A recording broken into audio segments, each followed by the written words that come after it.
Gracias, Laura, por este espacio en el tiempo. Me gustaría presentarte, ya te conozco desde hace 14 años y para mí sos la profe de yoga porque desde la experiencia y lo que te conozco, siempre has estado en formación, en particular de este linaje de yoga Iyengar en el que está certificada, que tengo entendido que es bastante exigente con sus alumnos, no es una de esas escuelas que de certificaciones así como fácilmente.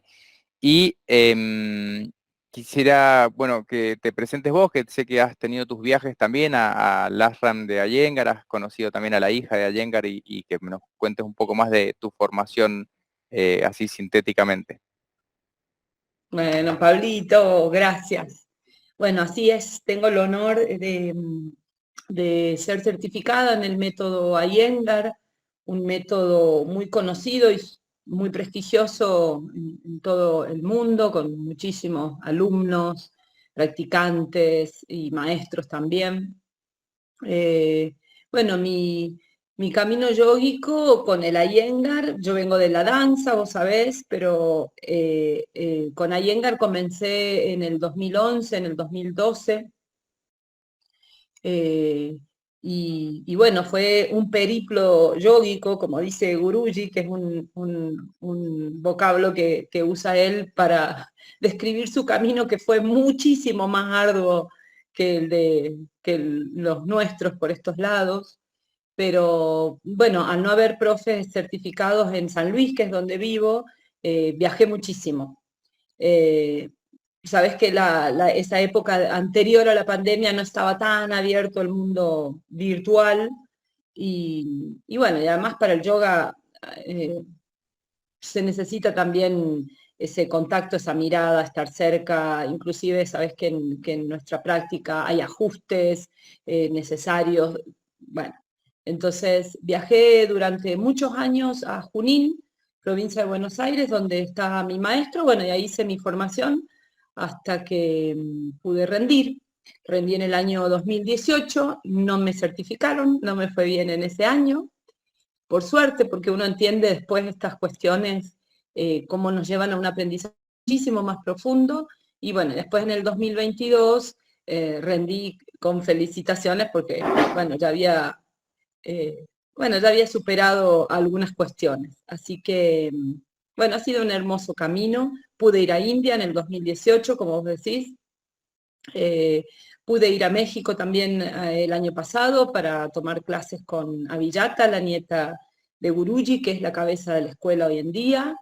Y bueno, y todos los cursos que pude tomar que en Argentina también vino Avillata, vinieron varios profes como Lois Stenberg, que pude tomar, con Faik Viria, nuestro maestro que ya no está más eh, en este plano, así que ha sido hermosa experiencia de nutrirme y bueno, creo que el camino es ese, seguir nutriéndose, seguir haciendo propio ese. Información hay mucha, ¿no? En todos lados.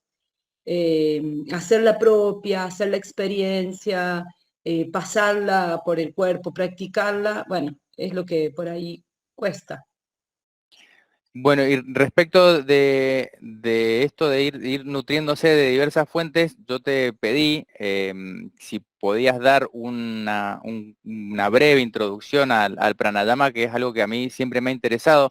Desde lo que es la práctica del Qigong, una interpretación es ejercicios respiratorios, porque el Qi y el prana están ahí y Kung es como entrenamiento, práctica también, entonces hay una cercanía, pero yo recuerdo el pranayama conocerlo desde hace muchos años y nunca haber tenido la posibilidad de estudiarlo bajo una guía consciente, ¿no? Siempre tomé a lo mejor de algún texto, algún apunte.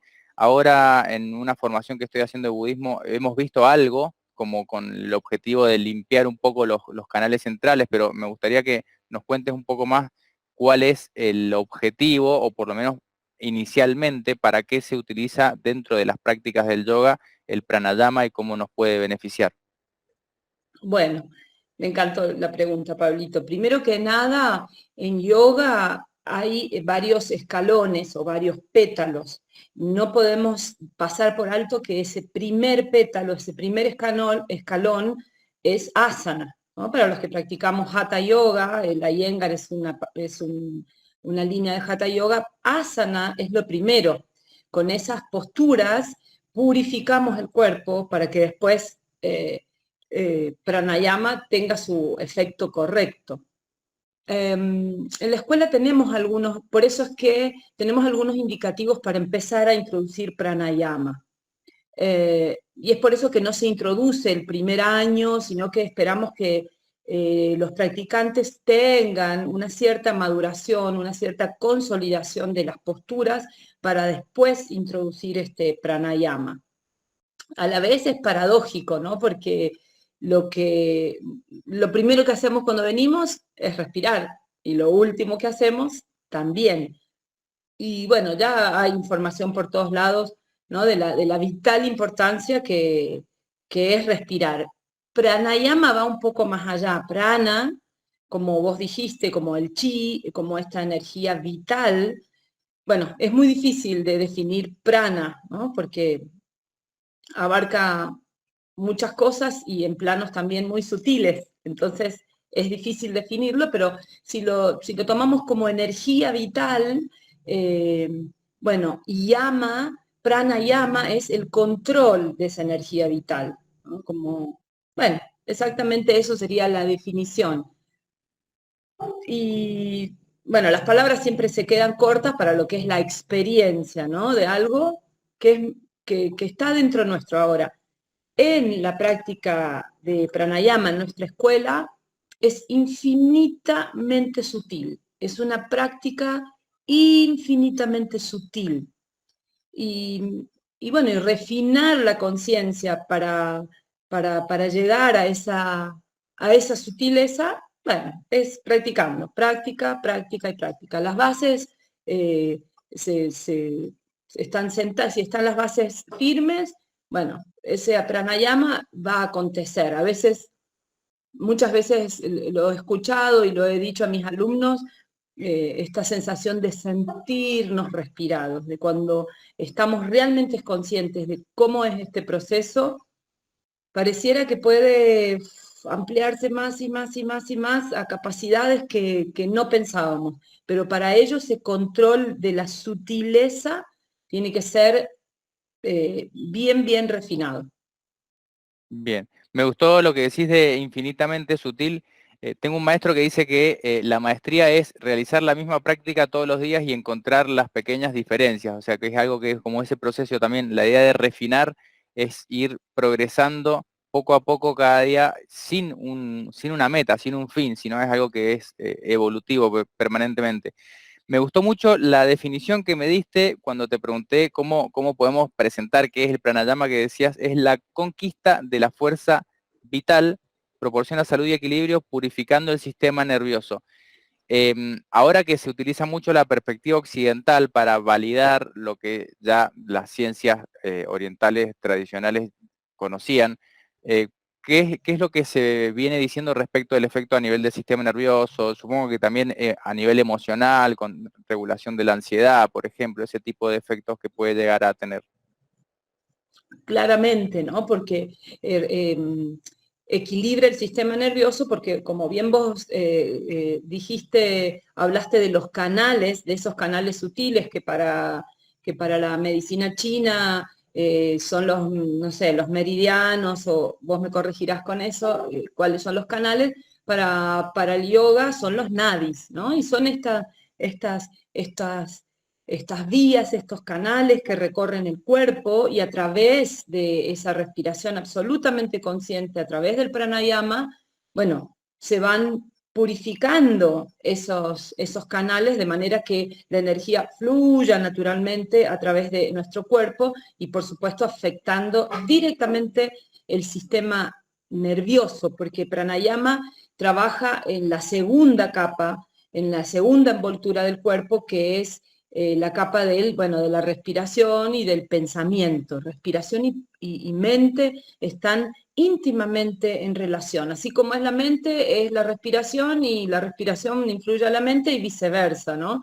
Entonces, por eso es que beneficia el sistema nervioso si lo practicamos correctamente. Em, Y respecto de la práctica de la meditación, yo entiendo esta secuencia de que, por ejemplo, si estamos agitados mentalmente, controlando la respiración, calmamos nuestro corazón, calmando nuestro corazón, calmamos nuestro estado mental. O sea, hay una puerta, lo había escuchado decir como que es la respiración también es la puerta entre lo consciente y lo inconsciente. Pero en la práctica de la meditación, para mí la respuesta es un poco evidente, pero quizá para alguien que no conozca la importancia, ¿cómo dirías vos que es la importancia de la correcta respiración para entrar en esos estados sutiles de conciencia en la meditación? Para personas que quizá nunca han podido entrar en meditación, por ejemplo. Está muy bien, me gusta tu pregunta.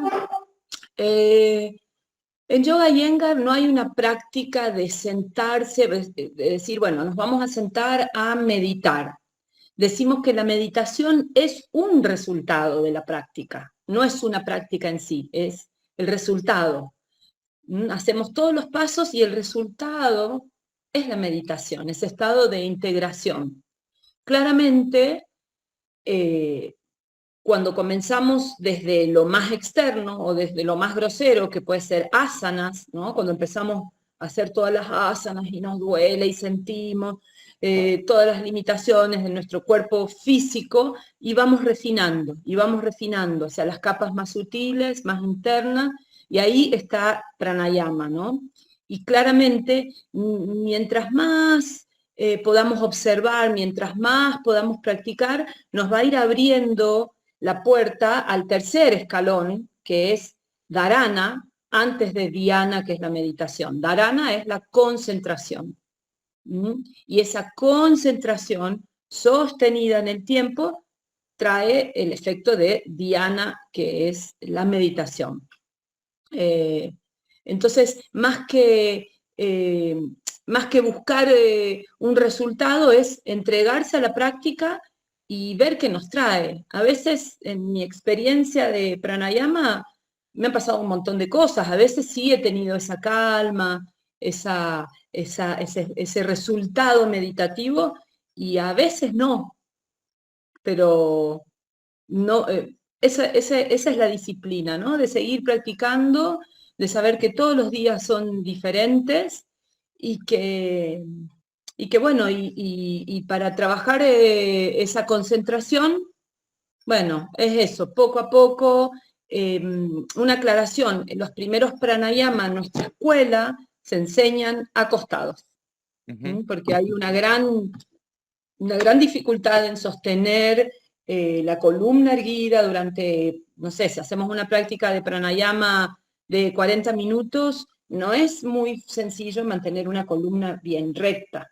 Entonces, los primeros pranayamas se enseñan acostados. Eso lo introdujo a Iyengar, de enseñar los pranayamas acostados. Y por supuesto que los primeros que se aprenden son muy, muy suaves, muy, muy delicados.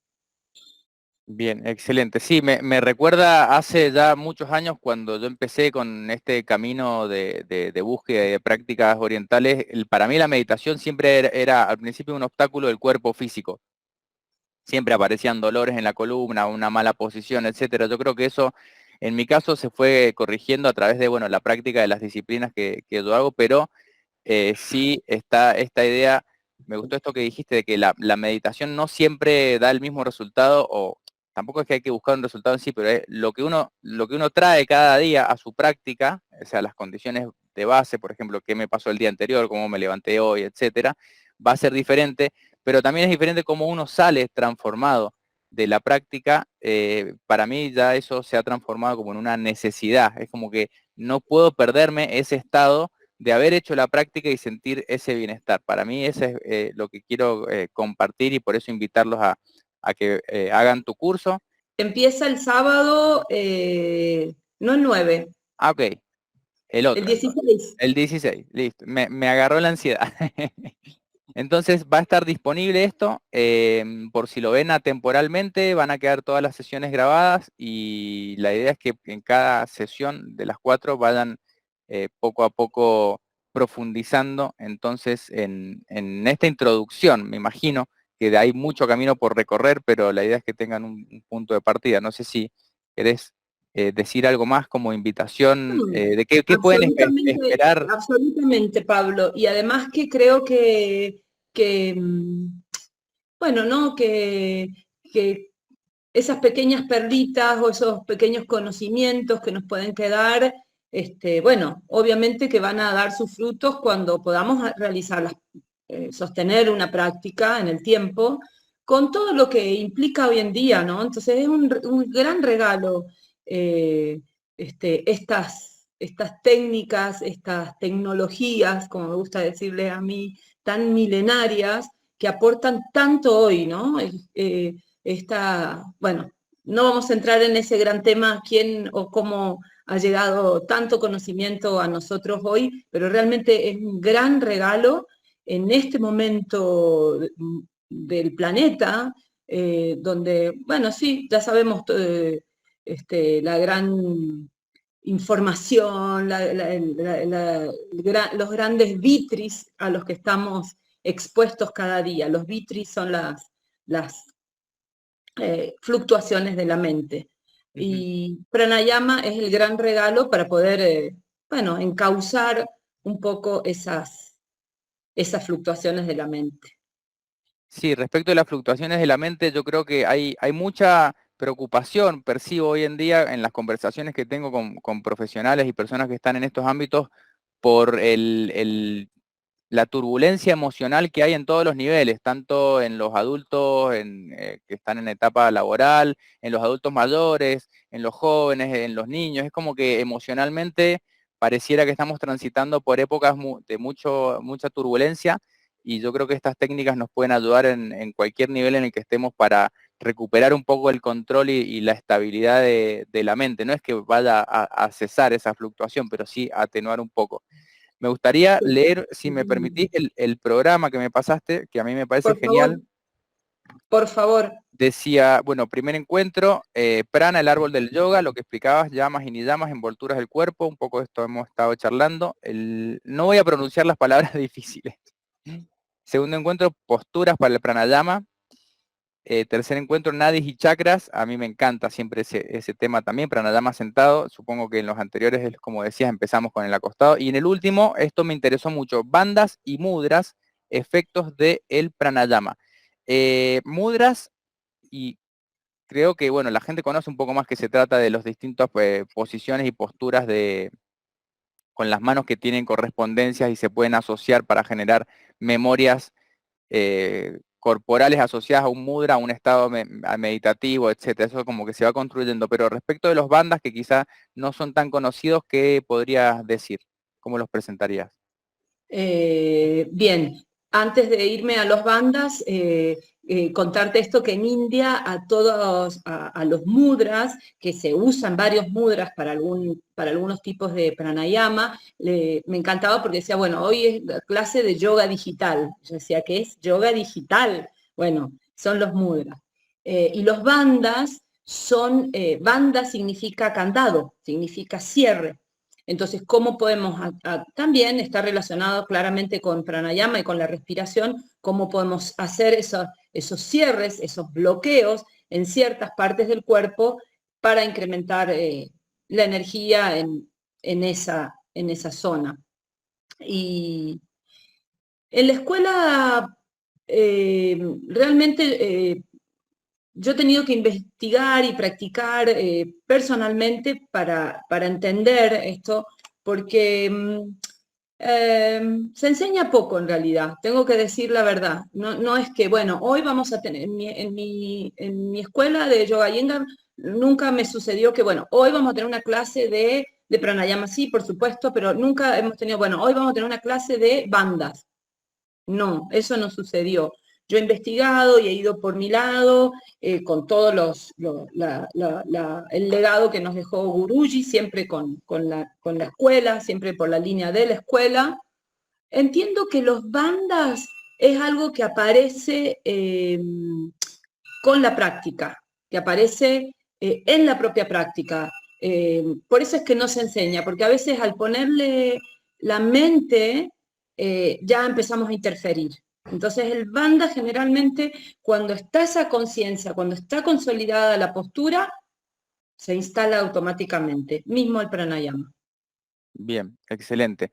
¿Sabes qué? Quería hacer yo un comentario. Hoy, bueno, no hoy, sino en los últimos años yo he visto mucho aparecer métodos como novedosos que implican tipos de respiraciones y yo los asocio directamente al pranayama, por mencionarte uno que es muy popular, el Wim Hof. No voy a dar mi opinión respecto de qué me parece ese método, pero sí yo creo que volver a los orígenes que serían en este caso para mí evidentemente viene de la ciencia del yoga. Volver a los orígenes es una forma quizá un poco más segura, me parece, de iniciarse en estas prácticas porque hay, por lo menos en el Qigong se dice que no todo el mundo debería hacer las mismas prácticas, sino que se debe ajustar según a lo que cada individuo necesite. Entonces, a veces se instalan estos métodos que implican respiraciones de cierto tipo y los quieren difundir como si valiera para todos. Me parece que hay ciertos riesgos ahí y volver a los orígenes, vuelvo a decir, creo que es ir como por el camino un poco también de lo seguro, aunque a veces no sea tan popular, tan marketinero, como se dice. Entonces yo estoy muy, bueno, muy agradecido por esta posibilidad y espero entonces que se sumen ahí tanto de la comunidad LinkedAo de la escuela como también de tus alumnos. Seguramente y va a ser hermoso poder compartir y, bueno, y que, no sé, y que entre todos armemos también hacia dónde quieren dirigir su práctica con este pranayama, con estas prácticas que son tan beneficiosas y creo que podemos construirlo entre todos, a veces esas preguntas que nos podemos hacer nos ayudan un montón y bueno, encontrar esto que vos decís que es un poco más hacia lo verdadero, ¿no? Hacia esa búsqueda, Satya. Excelente. Bueno, muchas gracias, Laura. Y entonces estaríamos empezando el sábado 16 y ya cualquier consulta se comunican conmigo para inscribirse entonces. Vale, Pablito, un abrazo enorme y nos estamos viendo ahí para compartir todo el conocimiento Muchísimas que gracias tengo. por tu predisposición.